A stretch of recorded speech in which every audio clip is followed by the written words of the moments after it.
Well, hello, I'm Tracey Spicer, and welcome to everyone here and to those joining us via live streaming in the regions.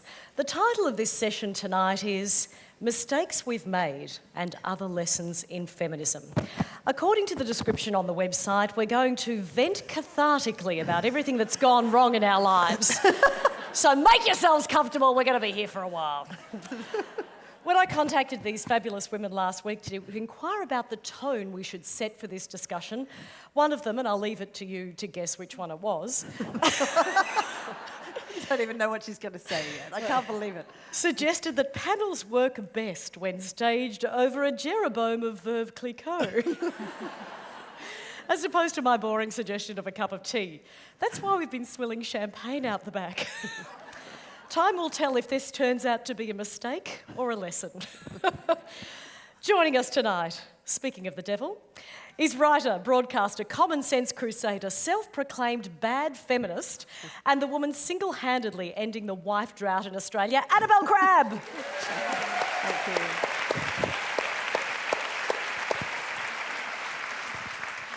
Also with us is Prince Claus Award laureate, author of Saman, about a group of sexually liberated female friends, and activist for press freedom, Ayu Utami.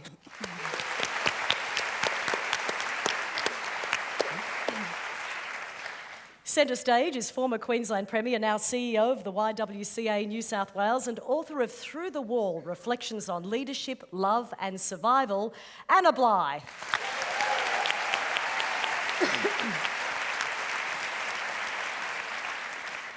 And the author of Away and Lucky Us, among many others, writer-in-residence at Wesleyan University, and terrifyingly, I have to say, because I'm frightened about what she's going to say tonight, former psychotherapist, Amy Bloom.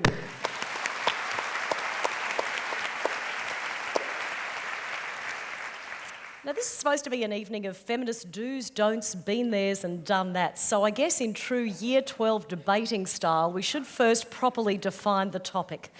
What does it mean? Can I interrupt and just say? Certainly. The other... It's happening already. The first failure is not to introduce yourself as a woman, because lots of women fail to. You are Tracey Spicer, the most fabulous woman alive. Stop it! Stop it! My life is now complete, Annabel Crabb. Thank you. What does it mean to be a feminist? Amy.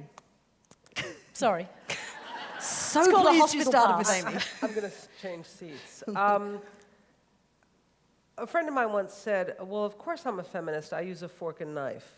I think that it means that you think that people should get paid for the work that they do, that your gender should not stand in the way of your opportunities unless your opportunities are very narrowly and specifically linked, for example, to your genitalia. And that one should be able to live one's life fully. And I think that actually should go for men as well as for women. I think the underlying idea is equity and fair play and opportunity. Beautifully put. Anna? I'm trying to remember who said it. Was it Rebecca West? I think it was a great...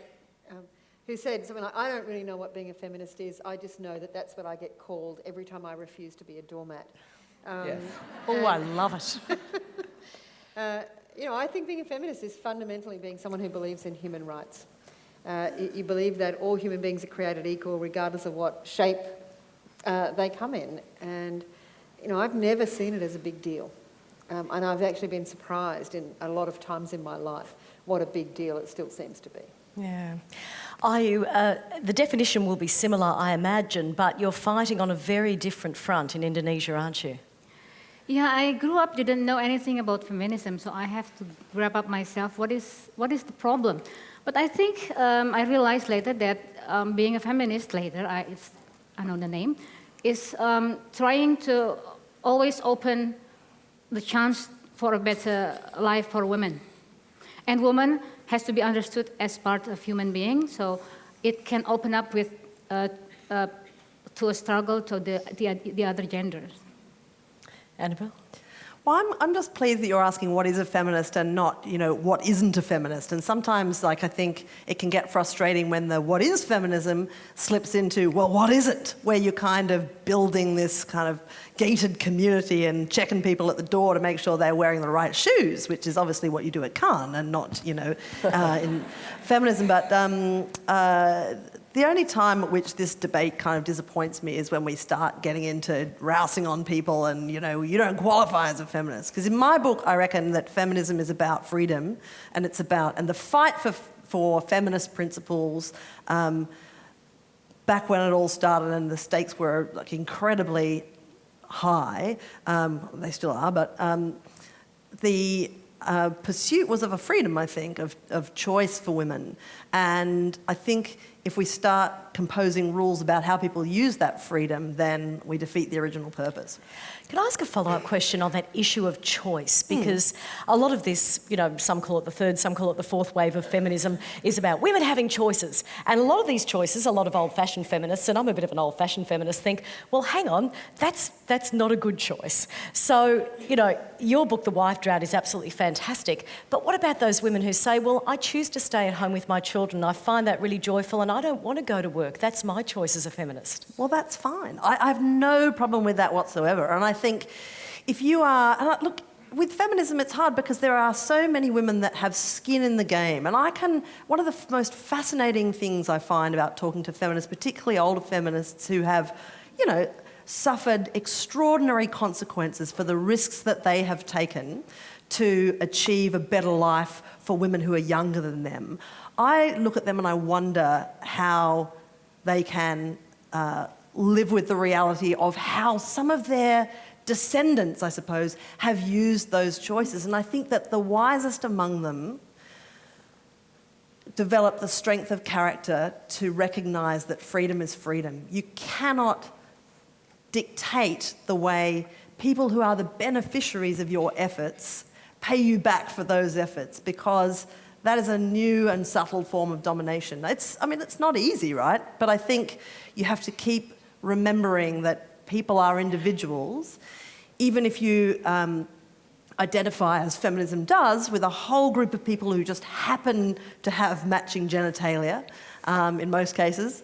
You have to think too that those people all have the capacity to behave in completely crackers ways, and that is absolutely their business.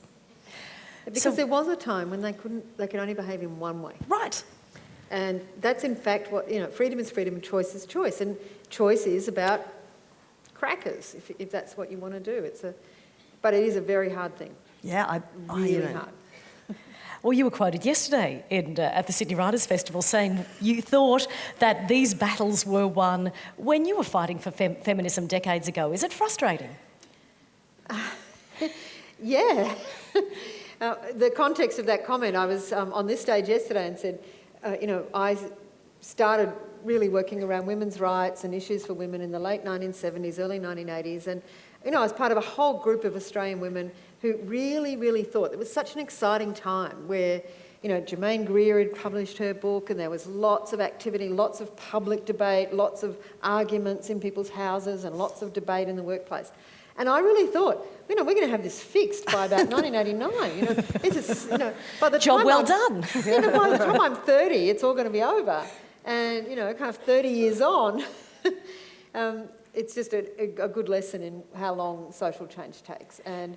But on the other hand, 30 years seems like a long time in the context of my lifetime, but it's a blink of an eye in historical terms. I still think that in 200 years' time, when historical researchers look back at this moment in history, all the things we think are important, what they're going to see is the single biggest shift in human history of women out of the private domestic sphere into the public world of leadership, decision-making and work. Never happened on this scale, ever, in human history. And it's actually happening at lightning speed. And it's going to be so obvious then. Right now when you're in the middle of making that history, it seems to be going very slowly. You put that beautifully in your book. Amy, in your book, Lucky Us, which is set in the 40s and 30s, The mother of the heroine, Eva, says men need to be handled right, and a woman who can't handle her man has only herself to blame. And I love this quote from the mother. When I say men are dogs, she'd say, I'm not being insulting, I like dogs. Almost a century later, is there still this expectation that women rule the roost in the home and men are the ones who are the leaders in the workplace? How far are we past that? I don't know how far we are past that. I think people like that idea. I mean, my father used to say, absolutely, I make all the important decisions in our household. I decided when we should land at Normandy, and Delhi does everything else. But I think there's also a lot of affectionate feeling about that position because it makes it seem as though the power differential is not serious. And I understand that. I think marriages are complicated. I also, having been a baby feminist in the 70s, in the States, the attitude that the personal was political was something that I was completely prepared to let go of any time in the last 30 years when it no longer seemed important, and it turns out you can't let go of it. And I think that those things are domestic. It also made me think of my dad when you were talking about feminism as a gated community, keeping people out. My dad would read the newspaper when I was growing up. He'd read the New York Times, and he would turn from page to page, and he would just go, good for the Jews, bad for the Jews. Good for the Jews, bad for the Jews. And when somebody finally said to him, well, the Jews are such a closed community, they want to keep people out, he said, are you kidding? He said, we are a shrinking population. There is nobody we should keep out, which is pretty much how I feel about feminism. There is nobody we should keep out. Wow. Ayu, one of your characters, Maya, had been taught women existed to serve, not to be served, as part of something that's called a noble sacrifice. In what way as women do we still feel compelled to martyr ourselves? Yeah, but maybe to give you, I'm the only non-English speaking and the only non-Western in this panel, and I come from a completely different background. Probably I give a little bit of context of my place. I come from Indonesia. It's the biggest Muslim population. It's the fourth biggest population in the world and the biggest population of volcano. And you may find something bizarre. I can give you some examples in Indonesia that something, as a feminist, you find it bizarre. Like one virginity test. The military still apply virginity test to the girls who enroll for the military academy and to the fiancé of the young officers who are going to get married. And we still have political party that proudly promote polygamy. And we also have, this is during the democracy, we see a series of efforts to regulate women's dress in public space. So this is the background I'm coming from, which probably very different from you. But the question is probably, is this problem so distant to you? Probably not, it's coming to you too, as we have seen in Europe. And for me, the question is, sometimes I ask the question, I also ask my friends who choose, like you said, who choose to be domestified, and I kind of find the answer is kind of romantic. It's romantic to stay in the house.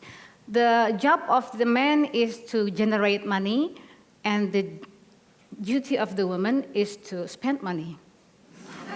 But of course, this is for the affluent family.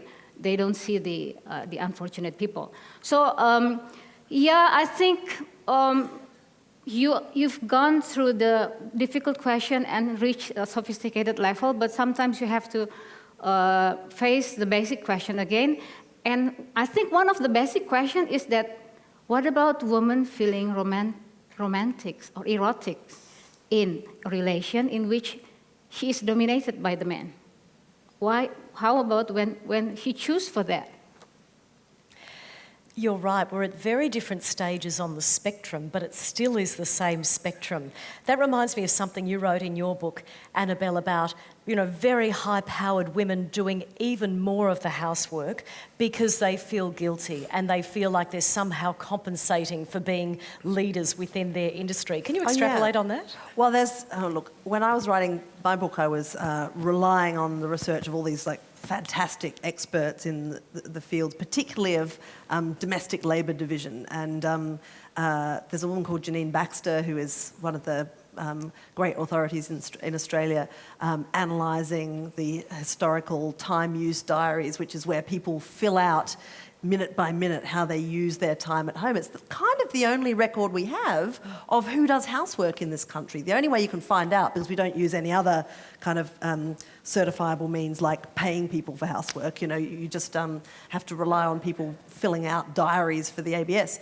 Anyway, analysing this data, Janine Baxter came up with this unbelievable pattern that is unique to Australia, as far as she could tell, which is that when you plot housework done in the home by women against share of household earnings, a neat little pattern emerges, which is that for every 1% extra of total household income earned by a woman, she will do 17 fewer minutes a week of housework. That's from a standing start, not working in the paid workforce at all. Every extra 1% of total household income causes her to drop 17 minutes of housework. And that is a pattern that holds right up to the point where that woman is earning 66.6% of the household income. I'm not joking about that number. It's like the number of the laundress or something. She, at that point, which is to say the point at which she, by a small margin, becomes the primary earner of the household, then starts picking up housework again. And the only explanation for this, and there are kind of allied, Amy, results in the US where women don't change their behaviour, but at about that same point, men start doing less housework in sort of silent protest. The only explanation for this weird pattern, now that she's earning heaps of money, she's doing, more vacuuming, which just sounds bonkers, but, it's a genuine pattern, is that our beliefs in this country about who will do what, particularly in a household where there's a family and kids and a man and a woman, are still very settled and quite old-fashioned, and that when a woman violates those kind of assumptions in one way by earning more money than her husband, she will compensate for them in another way by doing more housework. It's kind of fascinating and sort of frightening. I always find those assumptions of gender to be so fascinating when people say that women are better suited to child rearing or housework, stuff you. It's bizarre. Anna, one of the things I like about your book is it really concentrates on women in leadership. And in a country where our Prime Minister has once said that women are physiologically unsuited to leadership, do statements like that make you murderous with rage?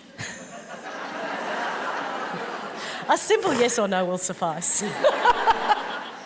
Statements like that might make me want to put a fork into my eyeball. But just before I answer that question totally, just before I came in here, my mother is one of 9 children, 8 of whom are girls. So I am, this daughter of this matriarchy around the country. And so I was talking to my mother, and one of her sisters has just had this terrible accident. She has fallen over her vacuum cleaner and broken her elbow. So all of the sisters have now agreed, incontrovertible evidence, that housework is dangerous and bad for you. She shouldn't undertake it. Right. Look, I don't think that I don't think gender determines whether you are physiologically or characteristically or personally suited to leadership. I do think that all leaders, male or female, have certain characteristics that make them more or less suited to leadership. I think there is I think if you are, emotionally volatile, incredibly mercurial, easily angered, then you're probably going to find leadership really difficult, whether you're a man or Because I've never met any political leaders like that. But they're not the good ones. They're the short-lived ones, you're right. You know, like when you think about the people who do it well, Yeah. you know, they do have personalities that I think are kind of suited to the stresses and pressures of the job. And in my experience, those personality characteristics are pretty evenly distributed between men and women. You know, I've certainly met plenty of women who are totally unsuited for leadership and plenty of men who are equally unsuited for leadership and vice versa. It's not been my experience that, you know, I went to a Catholic girls' school where I was taught by nuns, and so my first experience of real leadership were strong these women. really strong women, some of whom were, you know, in the wrong place. But most of whom were terrifically inspiring, capable leaders. But they will say that it's because they're not married. Possibly. But it was still a good example that it wasn't about their gender. It might be because of their circumstances, you're right, that they would have found it much harder. Well, in 1960s Australia, they would not have been in those jobs, which is why nuns were doing it, because married women didn't do it. But it did teach me that the mere fact of being a woman does not mean that you're no good at that stuff. Do you think marriage changes women though, like, or even having a family, even if you don't get married? I mean, I reckon, like, having had a look at it when I was writing the book, I think that some of the big changes that happen to women, where some of those really strong underlying assumptions about how women will behave do kick in when you have babies. Yep. I was going to say, I think marriage changes everybody. Yeah.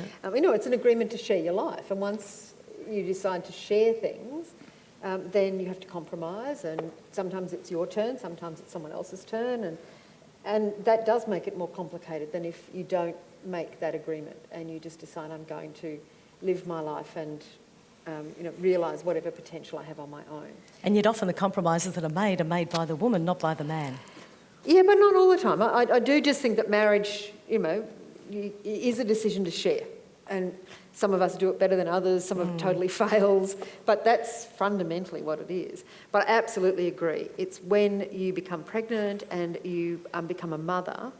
I think we've challenged a lot of other stereotypes about, you know, can women do, you know, can they survive university? Are they intellectually capable of, you know, higher learning? You know, can they enter professions like law or medicine without, you know, losing their femininity? Can they be political leaders? All that stuff. But the minute you become pregnant, you're back to the most traditional sense of not being a parent, being a mother. It is one of the points too where, for once, the downside of the competence equation actually is occupied by men, right? Because it's perfectly okay still to say, men, no idea how to, you know, change nappies yep. or whatever. Like, there's a whole segment of the nappy advertising industry that is actually premised on the idea that no man knows how to work one of those Velcro tabs. Like, it's ridiculous. But it's still, weirdly enough, broadly okay to say that and to assume that men will be, you know, bad at being parents, or you're surprised when you see them at the mothers group. In fact, we still call it mothers group, which is bizarre. You know, you wonder why men don't take up, you know, paid parental leave and stuff like that. And when there's just sort of these giant signposts everywhere saying, you'll probably be bad at it, your wife is likely to be better than this than you. I think that's kind of unfair to believe. But that thing about what's acceptable to say, I think is really interesting. You're right. If increasingly, it's not always the case, but increasingly, if people said the things about women in the workplace, they think, women can't do that, they're incapable. You know, have you ever seen them, you know, try and work a photocopier? People would be outraged. But if you say, have you ever seen a man, you know, can't put the pram up, can't change a nappy?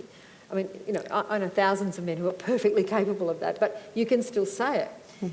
And I think it's as much because women are really reluctant to give it up. That's it. It's incredibly insulting, and it's not helping any of us, No. because we need fathers to be more involved in these roles for us to be more flexible as parents.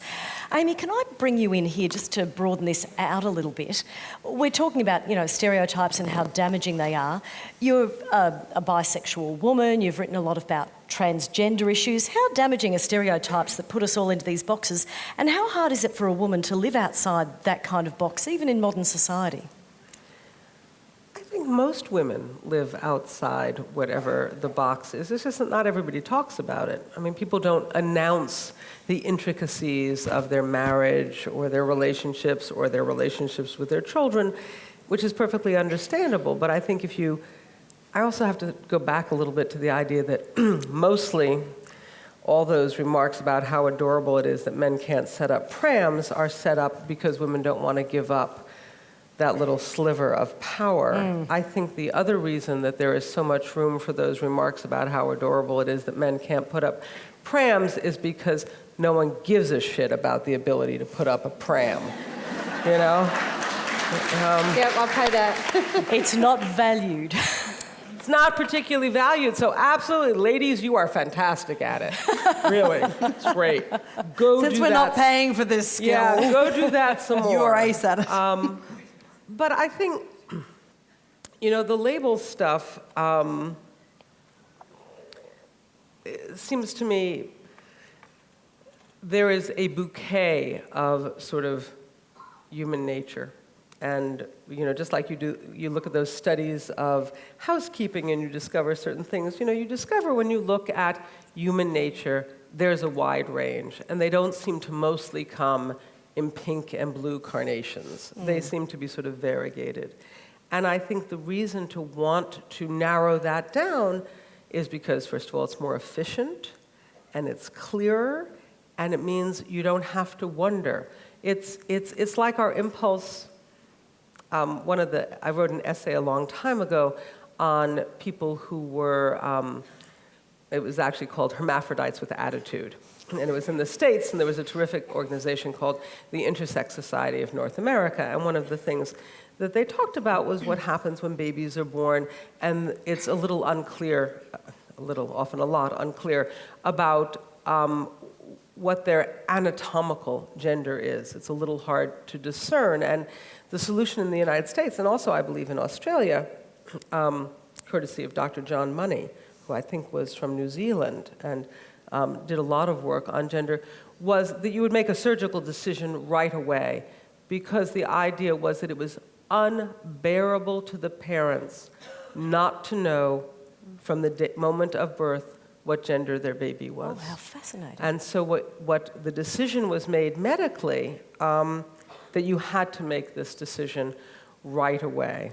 And I remember talking to a man who had been born intersexed, and he said, if it had not been for my parents' fear of the medical profession and lifelong habits of procrastination, I would have found myself as an adult as a very, very unhappy lesbian, as opposed to a very happy straight man with a very small penis. And, but the issue there was that it was impossible to imagine how you approached your child if you weren't certain what gender they were. And I have to say that the woman who changed in America the position of the American Pediatric Association about this was herself intersexed.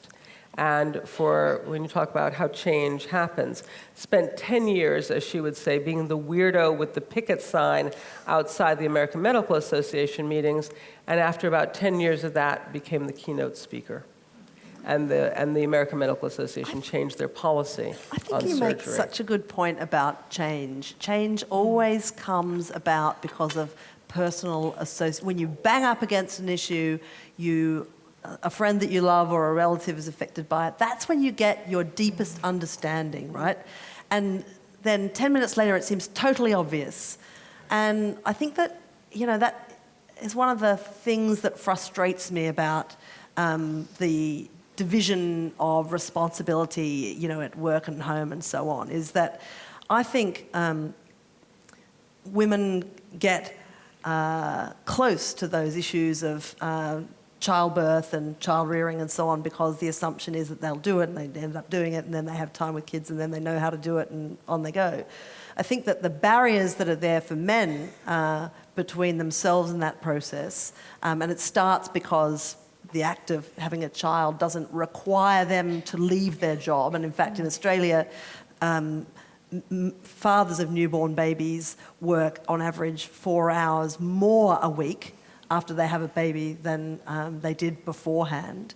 And you can see how it all happens. You know, they get gradually sequestered from that part of their life. And because people aren't saying to them, oh, you know, are you or aren't you going to take parental leave? They kind of just take 2 weeks maybe, and then off they go back to work. They gradually get further and further away from that part of life. And, you know, I think in some cases it takes an accident or some sort of twist of fate to reverse that, but often those people find their lives change forever. They change the way they work just like the way women do when they have families. For example, having a daughter, that research on CEOs who have daughters having better workplace policies because they don't want their daughters to face the same kind of barriers that women in the workplace face at the moment. Right, and there's this study by this great woman called Ebonya Washington who did this, God, such great piece of research a few years back where she analysed the voting patterns of members of Congress in the States. And she found that, I mean, it's sort of established that men and women, members of Congress, vote differently on sort of woman-related issues. But what she found was this, studying all the men and looking at how many children they had and how many of those children were daughters, she established that for every daughter that a male legislator had, it made him 25% more likely to vote like a woman on those relevant pieces of legislation. Now, if you extrapolate, and I don't propose to because it would be inappropriate, you could take the view that by now, our Prime Minister is 75% woman. Let's hope so. Brilliant point.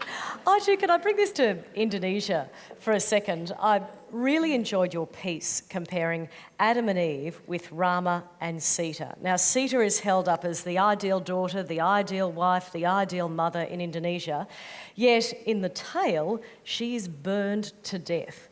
What does this say about how women are viewed in Indonesia and this whole idea of neurosexism there? Yeah, the adoption of the Ramayana is an Indian epic to Indonesian context is also interesting because we have a temple in Central Java, the Prambanan temple, that depict the Ramayana. It is Ramayana becomes very popular in Indonesian memories too. But the Ramayana depict in the temple erase the story about the burning of Sita. So it is interesting that they don't want to put the horrible stories into the temple.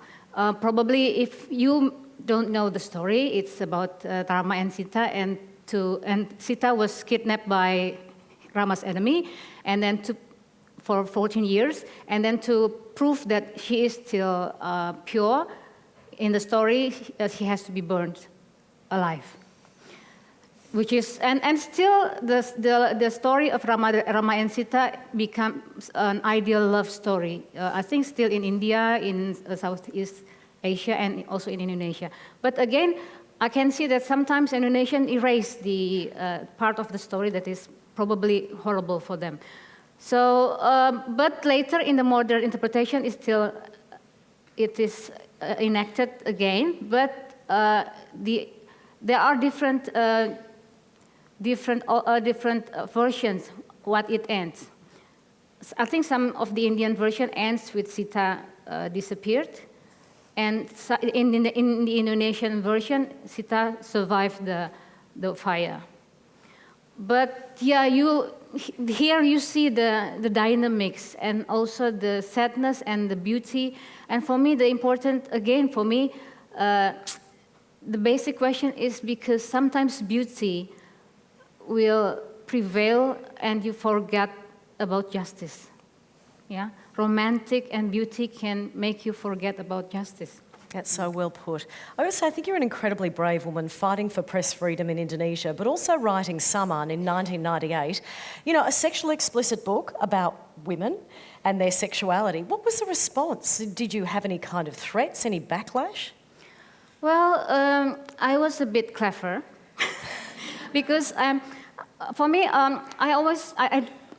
I think Indonesian society tend to be hypocrite in terms of sexuality and religion.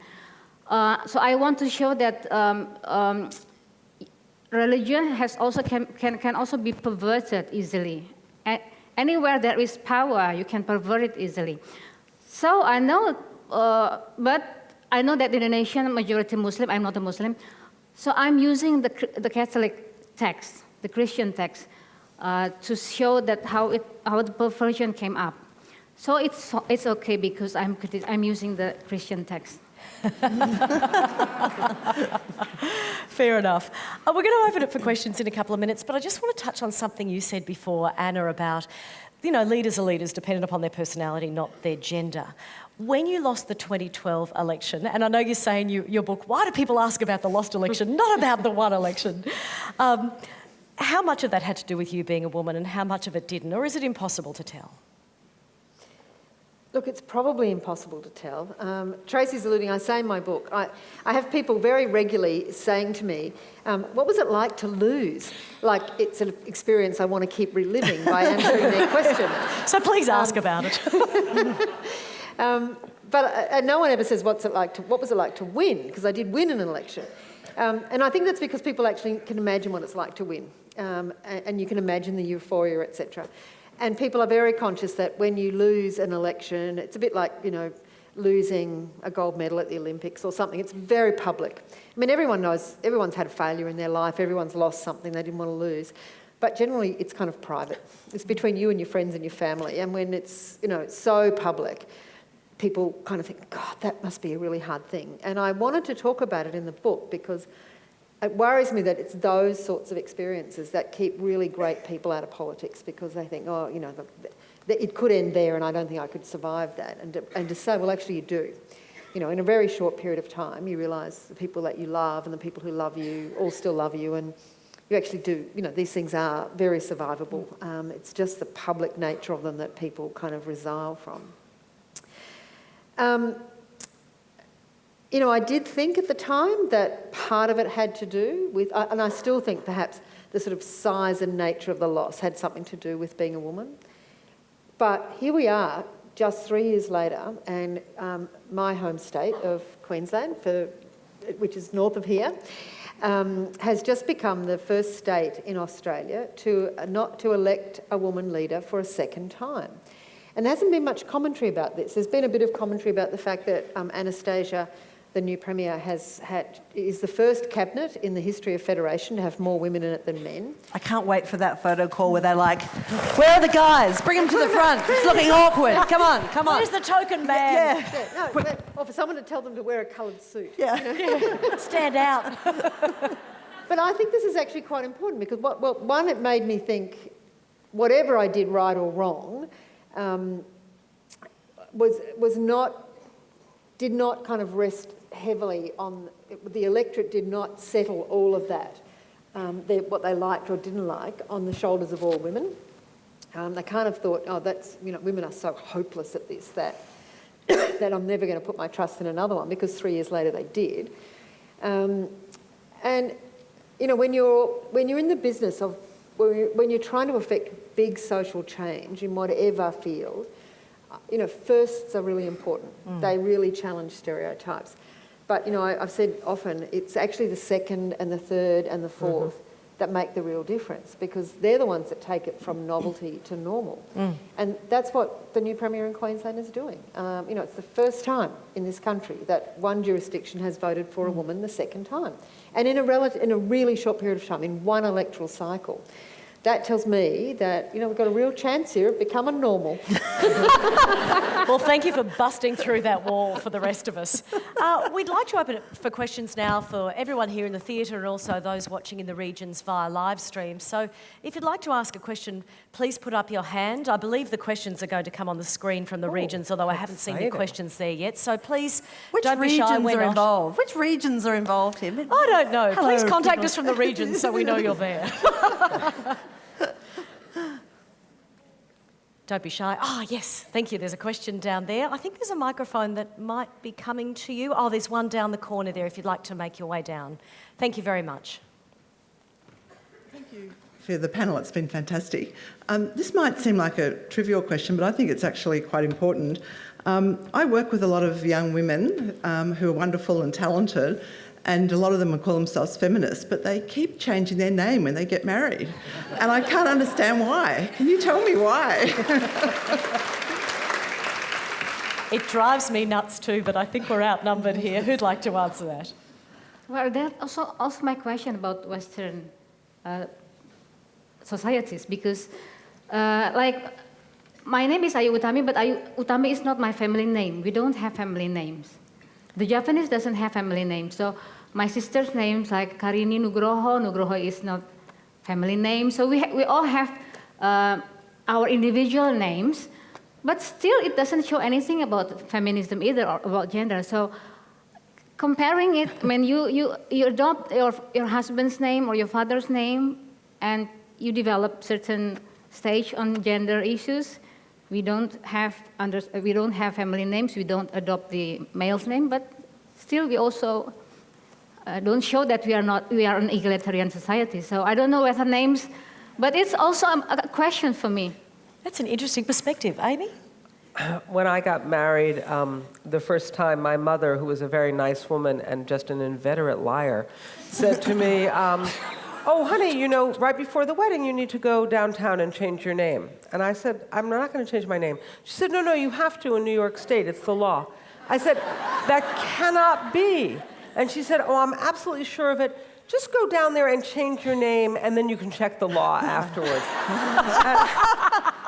This is also the woman who, when I said I was not going to get married in white, called me on the phone. She said, I found a beautiful wedding dress for you. And I said, okay, what color is it? She said, it's cotton color. Yeah, but love, your name's Amy Bloom. Why would you? It's the greatest name ever invented. I'm Annabel Crabb. You know, that's more of a skin in the game situation. I've hung on to the name, but my older daughter called me, and I feel a little baffled about this too. And she said, Mommy, I got to tell you, I'm going to change my name.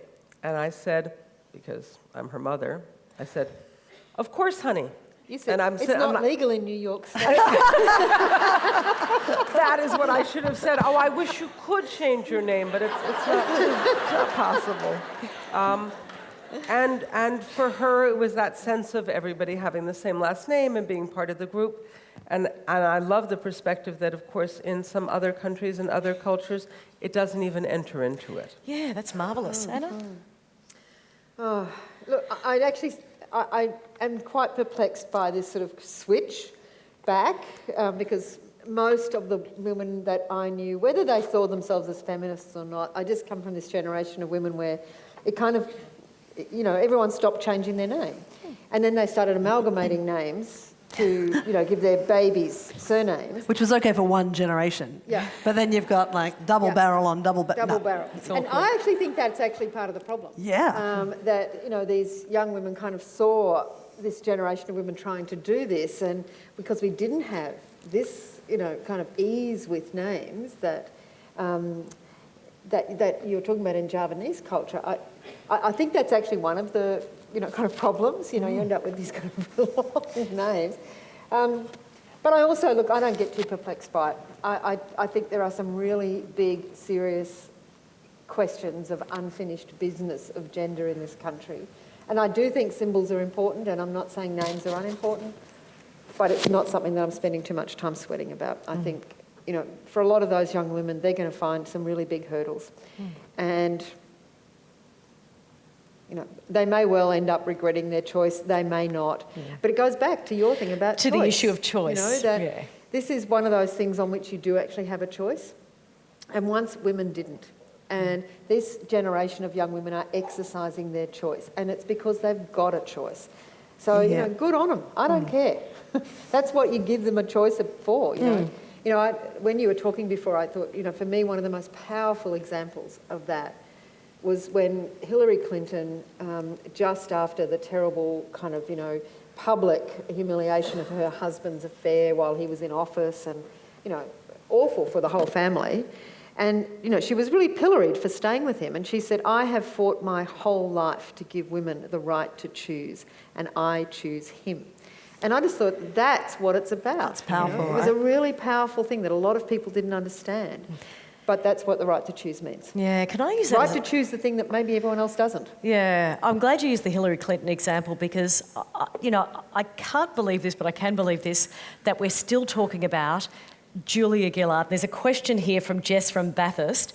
Julia Gillard said gender played a part in her political downfall, but can you attempt to quantify/qualify this and explain to what extent gender affected her leadership? I mean, I'm glad we're still dissecting it. It's really difficult to get an answer. Annabel, it's got to be yours. I think that the person who probably summed this up most succinctly was Julia Gillard. And I've never seen, you see political leaders lose office, and we know from your book and that passage where you talk what that experience is like is actually one of the most powerful parts of your book. And I'm so pleased that you had the strength to talk about it because lots of people don't. Just the physical feeling of what it's like, right? So you imagine you're going through that and then you have to do a press conference where you make sense, and it's something that everyone will be sort of analysing for generations. So no pressure at all, obviously. And, everybody goes about it in different ways. We saw the way Kevin Rudd went about it. And but I thought that she managed, within hours of it happening, to put exactly the right interpretation on it, which was it explains some things, it doesn't explain everything. I've never heard a better explanation. I think that politics is complicated, people are complicated.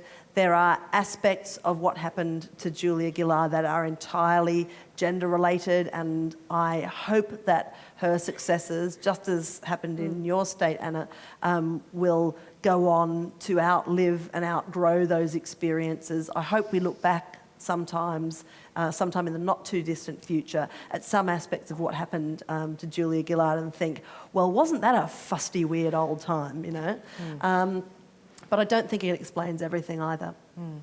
There's quite a different question here, and I'd like to hear all your opinions on it, but first of all, Ayu. Martha from Bathurst asks, how do the panellists feel about women in their home country or in Australia who choose to cover up completely, such as wearing the niqab or the burqa? I mean, living in a Muslim country, what are your thoughts on that, Ayu? Yeah, that's also an interesting question for me. There are more and more women in Indonesia, and I think in the world, that started to adopt not the complete burqa, but the hijab, yeah? Some of them are those who used to be very liberals in their previous times, in their young. Some of them married Western, like European, American, and then she started to wear hijab after. So it is also an interesting phenomena for me to understand, though I still don't really understand what really happened. I mean, to be frank. Sometimes I wonder, I ask questions to them, but usually I still don't really understand the complete the reason. What do I want to say? Yeah, for me, the main question for me to want to ask, but I haven't still the answer, is that when when the individual decide to cover herself, is it an individual choice? But then will she apply it to the daughters or not? Or will she give freedom to the daughters to choose whatever she likes later? Because nowadays in Indonesia, people also started to dress up the little girls with hijab. Sometimes my husband called them baby cocoon, because they look like a cocoon. They look cute. With the hijab, they look cute like a cocoon. But it's also a question for me whether where is the limit between individual choice and then the social practice? And is it a choice or is it forced upon them? I saw you both nodding furiously. Probably it's not forced. For what happened in Indonesia, it's not forced. It's like they choose freely to be covered. the question is whether the free choice will apply to the others or to the daughters. Well, I also think that there's sort of an underlying understanding of what the covering is for. I mean, it's not sunblock. You know, it has social meaning. And the meaning is modesty and preventing the temptation for men. I mean, I see a lot of this in the States, not just in Muslim communities, but in modern Jewish Orthodox communities and in Christian fundamentalist communities. And the underlying principles are always the same. Cover the hair, cover the body, cover the arms.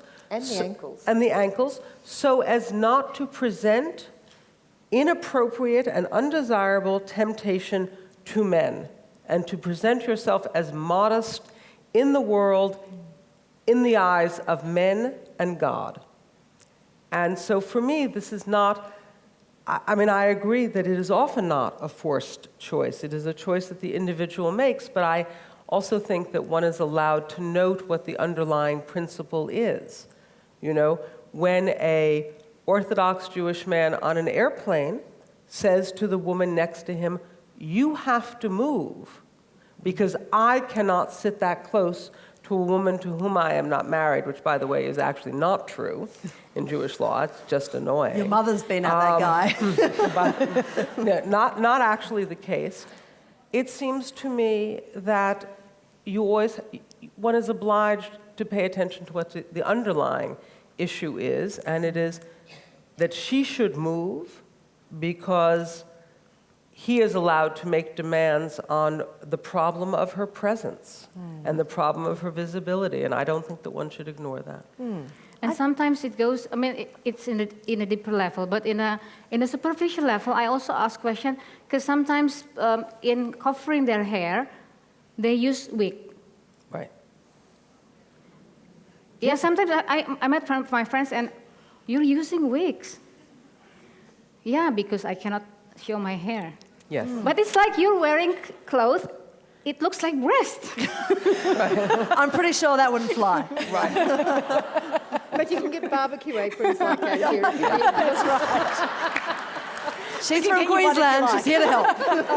Yeah, you can take the girl out of Queensland. That's right. Everyone else in this room, by the way, is just going, "What?"